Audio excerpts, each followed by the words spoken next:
미국이 이 희토류를 진 중국을 견제하려고 새 연합을 구축한다는 소식이 전해진 겁니다. 중국 입장에서는 압박카드였는데 미국이 더 이상은 끌려다니지 않겠다. 전반적으로 미국 중심의 공급망을 세우겠다. 이런 전략으로 풀이가 됩니다. 중국이 여기서 너무 강자예요. 네. 글로벌 가격 결정력을 그냥 중국 정부가 쥐게 된 그렇군요. 면이 있어요. 이런 동맹들이요, 뭐 산업 안보 동맹이면서 동시에 2050 넷제로 우리 탄소 중립 뒷받침할 네. 인프라 동맹이 되는 거예요. 다음 이야기 알아볼까요? 네. 희토류진 중국에 대응할 AI 공급망 동맹 추진. 자, 뭐 AI가 워낙 핫한 지금 전 세계지만 이 공급망 동맹 이건 또 어떤 소식입니까? 네, 미국 이야기입니다. 미국이요, AI 반도체 관련해서 지금 새 판을 짜는 듯한 그런 움직임을 보이고 있어요. 그 중에서도 지금 반도체, 전기차 같은 첨단 산업의 필수적인 광물이죠. 바로 희토류 관련해서 지금 중국에 대한 의존을 좀 벗어나서 네. 좀 동맹을 짜려는 그런 움직임을 보이고 있어서 관련해서 미중 좀 대결 구도가 부각이 되고 있어서 이 얘기 드리려고 합니다. 이게 사실 다 에너지 전환하고 맞닿아 있는 그렇죠. 얘기예요. 예. 근데 과거에 세계 경제가 이제 화석 연료를 중심으로 돌아갔다면 지금은 화석 연료 퇴출하는 것뿐만 아니라 나아가서 우리 일상의 모든 에너지를 다 전기화해야 되는 그런 과제를 갖고 있잖아요. 그러다 보니까 이 화두의 중심에 희토류뿐만 아니라 뭐 리튬, 구리 같은 핵심 광물을 중심에 두고 블록화가 진행이 되고 있는 겁니다. 그래서 희토류 얘기를 좀 해보려고 해요. 예. 그 전기화 이런 것도 사실은 좀 우리 시청자들께서 좀 이게 그럼 모든 앞으로 에너지를 다 전기로 쓴다는 것인가 이런 생각을 할 수 있잖아요. 근데 네. 실제로 작년인가에 미국에서 나온 책이 굉장히 MIT 박사 출신의 이런 전문가가 쓴 책 이름이 모든 것을 전기화하라 네. 이런 책이 나왔어요. 네. 네, 그럴 정도로 예. 이제 앞으로 재생의 중심의 에너지 전환이 일어나게 되면 결국 네. 이것은 전기를 통해서 음. 소비자에게 최종적으로 에너지가 구현되는 것이니까 기존에 우리가 생각했던 저 집에서 이 가스를 통해서 취사도 해야 되고 온수도 가스로 뭐 물 데우고 이런 것들이 다 개념이 모든 것을 전기로 다 하는 전기로. 예, 가정에서도 수송, 교통도, 건물도 심지어 생산 공정에서의 열도 전기로 가는 이런 식의 세상으로 지금 자꾸만 가고 있다는 것이어서 우리가 이런 어떤 거대한 흐름을 놓치지 않아야겠다 이런 생각을 다시 한번 하게 되고요. 네. 자, 탄소 감축을 위해서 재생에너지, 전기차, 배터리, 송전망 계속 이게 앞으로 확대될 거고 심지어 이런 쪽에 주가도 뛴다 이런 얘기가 나오는 판인데요. 맞아요. 리튬, 구리, 희토류 같은 금속 수요 당연히 따라오게 되겠죠. 맞습니다. 희토류 생소한 분들을 위해서 좀 짧게 설명을 드릴게요. 지금 우리 주기율표에는 지금 수소부터 우라늄 등 100개 넘는 원소가 놓여 있잖아요. 희토류는 그중에 특정 17개 원소를 묶어서 부르는 말입니다. 그러니까 부존량은 풍부한데 경제적으로 이걸 채굴하기가 좀 까다로워서 희소 자원이 된 그런 희토라고 불리게 된 거고요. 이게 특이한 전자 구조를 갖고 있어서 자성이 뛰어난 게 특징입니다. 그러니까 강력한 자석 성질을 낼 수 있고 힘이 센데 작고 가벼운 거예요. 또 색도 잘 구현할 수 있고 고온에서도 안정적이에요. 뜨거워져도 안 망가지고 가볍고 튼튼하고 힘센 재료라는 겁니다. 그러다 보니까 AI나 뭐 전기차, 재생에너지 같은 현대 첨단 산업에서 핵심적인 역할을 하는 거예요. 근데 현재 전 세계 희토류 정제 가공의 지금 80~90%를 중국이 담당하고 있어요. 네. 그러니까 자원 안보 차원에서 미국, 유럽연합, 일본 이런 나라들이 탈중국화를 시도 중이고 최근 몇 년간 이게 미중 갈등의 그런 중요한 그런 요인이 되어 왔습니다. 실제로 이게 중국이 희토류 수출 통제하는 국면들이 있었잖아요. 근데 이게 아무 이유 없이 통제한 게 아니라 이 희토류를 지렛대로 번번이 미국과의 무역 전쟁에서 뭔가를 얻어내오는 그런 행동이 반복이 되온 겁니다. 그러니까 원래 타깃인 미국뿐만 아니라 유럽연합도 여기에서 자유로울 수가 없었고요. 네. 우리나라 산업계도 당연히 관련해서 공급망 리스크가 커질 수밖에 없었던 거예요. 미국이 이 희토류를 진 중국을 견제하려고 새 연합을 구축한다는 소식이 전해진 겁니다. 우리나라 포함해서 8개 동맹국이랑 협정을 추진하기로 했다고 해요. 미국, 한국, 일본, 싱가포르, 네덜란드, 영국, 이스라엘, 아랍에미리트, 호주 이렇게 국가들이 12월 12일 백악관에서 첫 당국자 간 회의를 열기로 했습니다. 네, 맞습니다. 희토류가 번번이 미중 무역 그런 분쟁에서 굉장히 중요한 역할을 하지 않았습니까? 네. 예, 중국 입장에서는 압박 카드였는데 미국이 더 이상은 끌려다니지 않겠다. 아마 이런 식의 이제 태도를 분명히 한 것 같아요. 네. 이 8개국이 만나서 무슨 얘기할 것 같습니까? 일단 굉장히 다양한 의제가 나오고 있습니다. 뭐 에너지 핵심 광물, 첨단 반도체, AI 인프라, 물류 운송까지 쭉 이야기를 나누는 건데요. 그러니까 8개 참여국을 좀 면면을 보면요. 일단 우리나라는 반도체 생산에 강점을 가지고 있잖아요. 그렇죠. 그리고 일본이랑 네덜란드는 반도체 장비 산업에 네. 강점이 있고요. 호주 중요합니다. 호주는 이 히토류를 보유하고 있어요. 맞아요. 예, 그래서 미국으로서 이제 목적을 보면 히토류에 대한 대중국 의존도를 줄이자 이런 거를 내세우고 있는데 이걸 이뤄내는 방식을 보면 AI 관련 모든 기술과 광물 생산국들이랑 같이 연합을 해서 전반적으로 미국 중심의 공급망을 세우겠다. 이런 전략으로 풀이가 됩니다. 이 미국 중심이란 단어요. 미국 국무부의 제이컵 헬버그 차관이 블룸버그 인터뷰에서 사용한 단어인데요. 미국 중심으로 이니셔티브 구성해서 중국과 대응을 하겠다. 이런 목적이 딱 느껴지는 네, 단어예요. 트럼프 정부의 모든 정책을 관통하는 키워드잖아요. 모든 네. 것은 미국 중심이다. 네.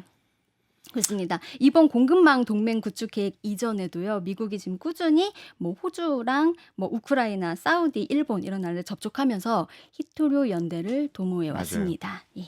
여기에 대한 중국 측 반응은요? 일단은 차분합니다. 근데 네. 중국이 여기서 막 이렇게 성급히 반응을 하기에는 너무 강자예요. 중국은 지금 세계 유일하게 히토류 밸류 체인을 완전 내재화한 그런 국가로 평가가 됩니다. 뭐 탐사, 채굴, 정제, 생산, 재활용 이런 전 과정을 다 통합을 했고요. 지난 10년간 정부 주도로 구조 조정도 해가지고요. 중국 히토, 북방 히토 이 두 기업 양강 체계로 히토류 업계도 재편을 한 상황입니다. 그러다 보니까 산업 통제도 되게 쉬워졌고요. 글로벌 가격 결정력을 그냥 중국 정부가 쥐게 된 그렇군요. 면이 있어요. 그래도 중국이 신경이 쓰이기는 하는지 이제 11월 말에 남아공에서 이제 G20 정상회의 있었잖아요. 이때 중국이 녹색 광물 국제 경제 무역 협력 이니셔티브를 출범을 시켰는데요. 이게 나이지리아, 미얀마, 짐바브웨 등 19개 국가랑 유엔 산업개발기구, 개도국 관련 기구죠. 여기가 다 참여를 하는데 광물 자원의 개발, 생산, 사용, 재활용 등 전 과정에 뭐 녹색화를 이루고 핵심 광물 공급의 안정을 유지해야겠다. 이렇게 밝혔습니다. 그래서 G20 정상회의 중에 이제 중국 공산당 서열 2위인 리창 국무원 총리가 특별 기자회견까지 열어서 이 계획을 발표했을 정도로 여기에 좀 관심이 집중됐어요. 그러니까 군사적 용도의 필수적인 광물, 히토류 같은 광물들을 신중하게 관리해야 될 그럴 필요성 같은 거를 강조를 했어요. 안보 측면에서죠. 그러니까 위험할 수 있으니까 우리가 규제를 해야 된다라는 이 근거를 좀 네. 명확히 한 거고요. 여기에 더해서 개발도상국의 이익을 보호하겠다라는 취지도 밝혔는데요. 이거는 아무래도 미국과 이 서방 중심의 국제 질서에 좀 대응을 해서 남반구 국가들을 겨냥한 중국의 글로벌 사우스 전략이 맞아요. 엿보이는 대목이다. 이런 관측도 나옵니다. 맞아요. 예. 이게 관세 전쟁과는 달라서 겉으로 보면 좀 평화한 것 같지만 물밑에서는 굉장히 치열하죠. 발빠르게 움직이는 이런 모습들이 바로 감지가 됩니다. 맞습니다. 이런 동맹들이요, 뭐 산업 안보 동맹이면서 동시에 탈탄소 동맹이기도 해요. 전 세계적인 2050 넷제로 우리 탄소 중립 이 뒷받침할 네. 인프라 동맹이 되는 거예요. 그래서 핵심 광물 수급이 어떻게 보면 재생에너지 확대에 있어서는 일종의 복병일 수 있습니다. 왜냐하면 이 재생에너지 시스템 자체가 광물 집약적인 그런 산업들로 이루어져 있잖아요. 뭐 알루미늄이랑 구리는 전력망에 필수적이고요. 그럼요. 특히 구리 같은 경우에는 지금 케이블, 뭐 배선, 변압기, 뭐 풍력 발전, 배전, 변압기, 풍력 발전, 태양광 배터리 저장에 다 사용이 되기 때문에 되게 광범위한 활용도를 다 가지고 있습니다. 그리고 리튬은 뭐 에너지에 있어서 백색 황금이라고 불리잖아요. 그래서 리튬이온 배터리, 그다음에 리튬 인산철 배터리, LFP 배터리의 핵심 요소이기도 그럼요. 합니다. 이 리튬 생산량 50% 호주가 갖고 있다고 해요. 그 2위가 칠레, 그다음에 중국이 한 18% 정도로 그 뒤를 잇고 있다고 합니다.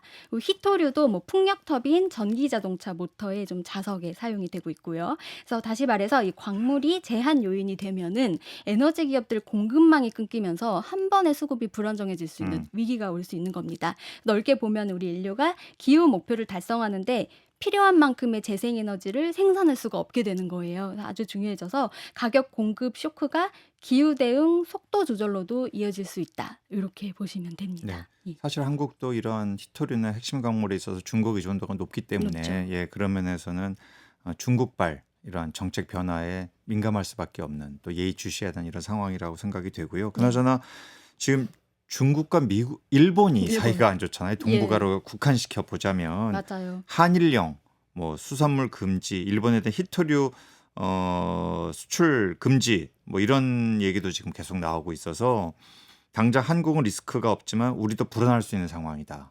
어떻게 보세요?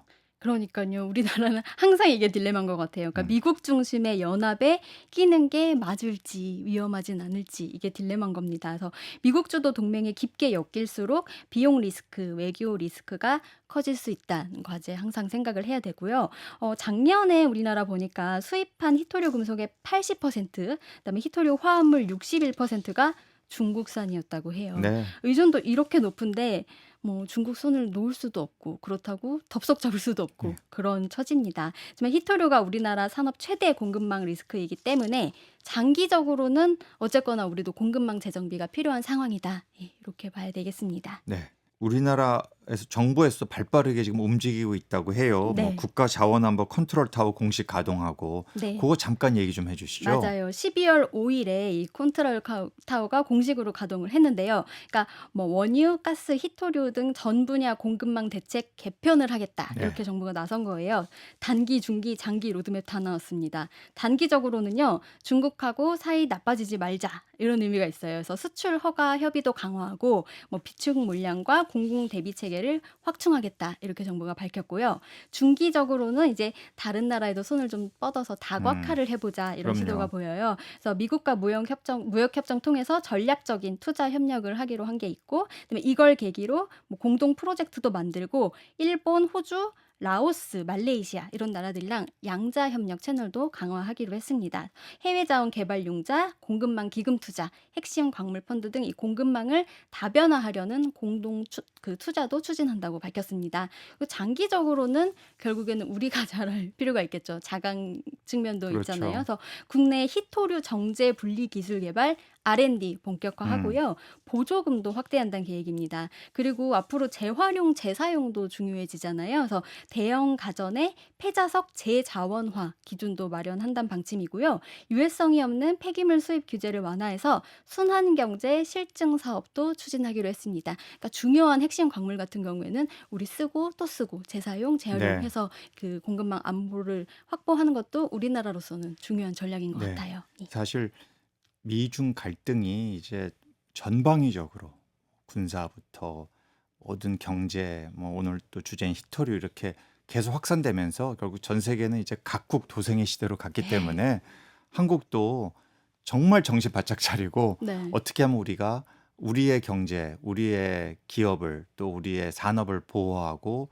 계속해서 국내에서 일자리를 만들어내고 경쟁력을 확보하기 위해서 어떤 전략을 써야 할지 정말 모든 분야에서 제대로 된 전략을 수립해야겠다는 생각 오늘 히토류 주제로 얘기하면서 다시 한번 생각하게 됩니다. 됩니다. 자, 오늘 말씀 여기까지 듣겠습니다. 지금까지 CBS 최소영 기자였습니다. 고맙습니다. 감사합니다.